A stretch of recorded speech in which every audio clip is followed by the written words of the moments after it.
Bungabon, Nueva Ecija, Police in Action. Bungabon, Nueva Ecija, Police in Action. At ngayon mga kaibigan, muli sumasay papawid ang isa na namang edisyon ng Bungabon, Nueva Ecija, Police in Action. At ang ating pong guro ng ating patuntunan ay siyempre tulad po ng dati, ating pong pag-uusapan ang mga kaganapan sa Bungabon, Nueva Ecija.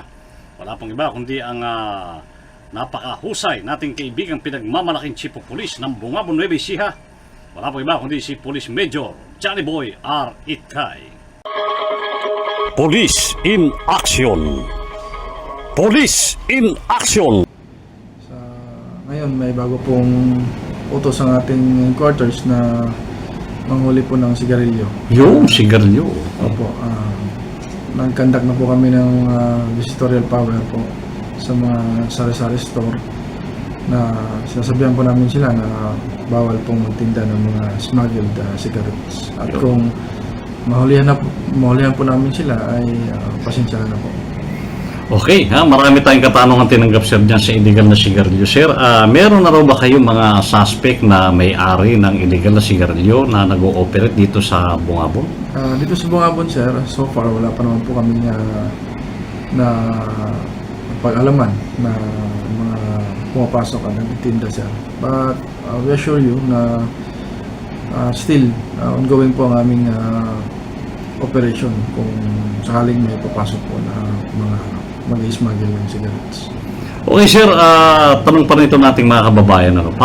Bukod doon sa walang dokumento maipakita ang mga illegal na sigarilyo, paano daw malalaman kung illegal itong sigarilyo o fake? Parang may fake na sinasabi. Anong kaibahan nito doon sa original sir? Yung sa fake na cigarette po ay malalaman po yan kung meron po tayong kasama mga taga-customs sa BIR. At the same time sir, yung sa company nung sinasabing brand ng sigarilyo, sila po yung mga pagsabi dyan na yan ay peke. Kasi we police officers, hindi naman po namin ma-determine yan kung ito ay peke. So kailangan po na yung mismong may-ari ng brand na yun ang mag-determine na ito ay peke. Regarding naman sa smuggled cigarettes, meron po tayong mga cigarettes dyan na hindi po siya aprobado dito sa Pilipinas, bagkus siya po ay mga galing sa ibang bansa. Kahit sa Google search sir, meron makikita doon na ano yung mga smuggled na sigarilyo, yung mga hindi kilalang sigarilyo. Okay sir, ibig sabihin pala pagka na-deklara ng PNP na peke yung sigarilyo ay napatunayan yon at itinawag doon sa nagkaroon ng paglilinaw yung kumpanya, tama yes, sir? Actually, pag maghuli kami ng mga fake na cigarettes, dapat kasama namin yung representative ng brand ng sigarilyo kasi sila po yung complainant.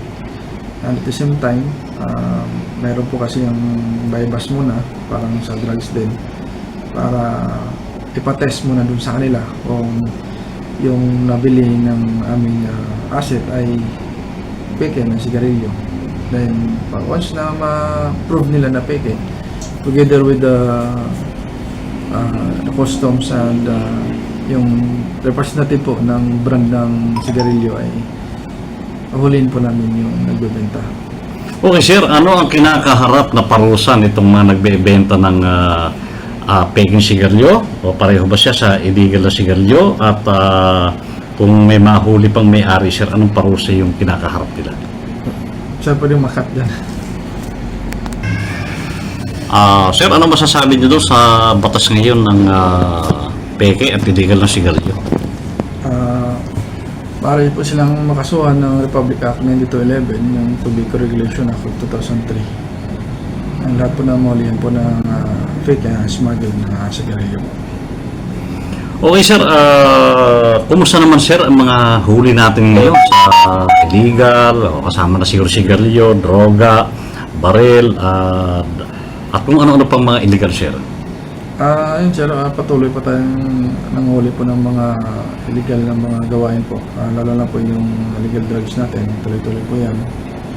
Yung campaign against illegal drugs, also campaign against loose firearms. Meron po tayong mga target na po dyan. Tuloy-tuloy pa rin po sir yung ating kampanya laban sa mga ganyang gawain. Sir, nagba-viral yung inyong mga huli sa droga sa ating palatuntunan na 100,000 views. Ano sir masasabi niyo sa bagay nito? Talaga namang mukhang nagising, hindi lamang mga tiga-bungabon.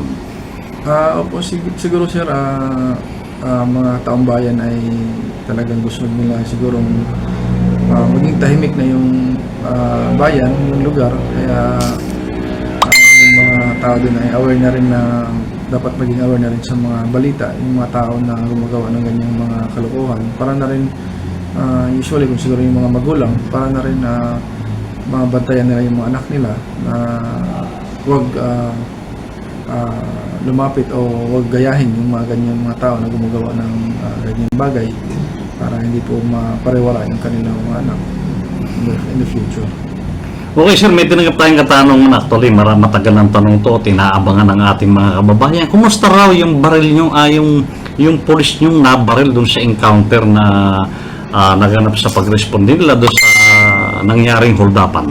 Po sir, sa ngayon po ay kasalukuyan po siyang napapagaling sa kanilang bahay at medyo fresh pa po yung kanyang sugat.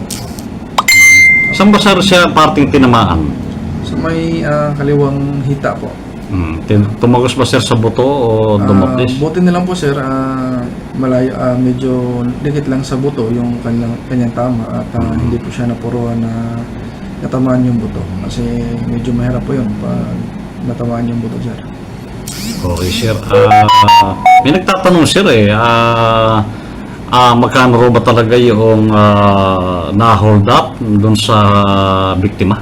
Yes sir, according to the victim, sabi niya doon sa based on the investigation na ginawa ng Gabaldon NPS, noong una sabi niya na more or less 2 million, but in the long run sabi niya mga siguro more or less 1 M kasi maybe sir yung ibang pera na nasa GCash niya sa cellphone, baka sinama niya yun, but eventually kasi na recover natin yung cellphone niya na may lamang GCash niya.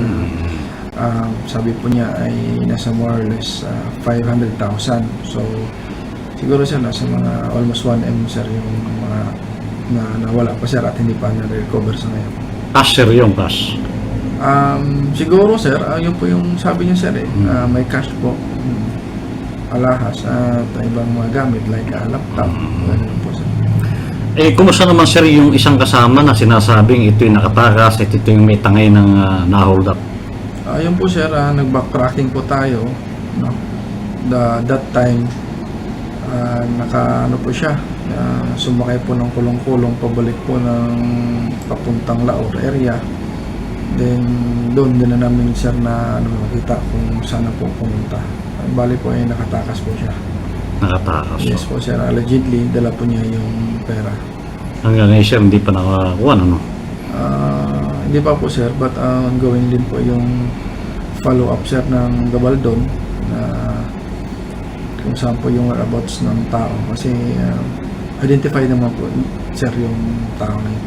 Opo, sa lahat ng mga mamayan ng Bungabon, napapatuloy pa rin kami sa pag-implement ng yung ordinance natin, yung sa Tambutso. Lahat ng mga kabataan na gumagamit yung mga magulang nila, pakisabihan na lang po na tanggalin at ibalik po yung stock po na Tambutso para po hindi tayo makabulaw sa mga ibang tao, kapitbahay natin, lalong-lalo na po sa ating mga senior citizens na bihira lang po nakakatulog ng mahimbing. So pag nakarinig kasi ng mga ganun na mga malalakas yung maingay na Tambutso ay nagigising sila at yung sila po ang mga number 1 na nagreklamo po sa atin. So nakikiusap lang kami, huwag na po nating antayin na mahuli kayo ng kapulisan. Tuloy-tuloy po yung ating programa dyan. At yung dun sa mga tindahan o mga tao na nagbebenta o may balak na magbenta, magpuslit ng peke, sigarilyo at saka smuggle ng cigarettes, ngayon pa lang po sinasabihan na namin kayo na huwag nyo pong ituloy kasi pag once na mahuli naman kayo, pasensyahan na po tayo. At Yun din po, nagpapasalamat ako sa butihing mayor namin, Mayor Ricardo Padilla, sa suporta niya sa kapulisan at maging sa lahat ng mga empleyado ng munisipyo at maging mamamayan, yung mga law-abiding citizens po ng Bungabon. Maraming salamat po sa inyong suporta sa kapulisan. Rest assured, yung mga kapulisan po natin dito sa Bungabon ay gagawin ang lahat ng makakaya, kung pwede buwis namin buhay para po sa aming tungkulin at para po sa katahimikan ng Bungabon. At maraming salamat po sa inyong suporta. At yan po mga kaibigan, si Police Major Johnny Boy R. Itkay, ang Chief of Police ng Bungabon Municipal Police Station sa Nueva Ecija.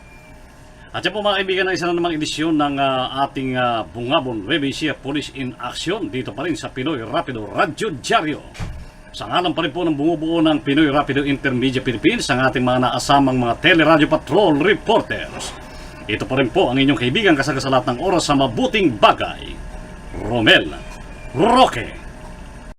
Sumainyo ang Pinoy Rapido Teleradyo Diaryo ng Bayan. Manood at makinig muli sa ganito ring himpilan dito lamang sa istasyon ng Free Map 108 FM.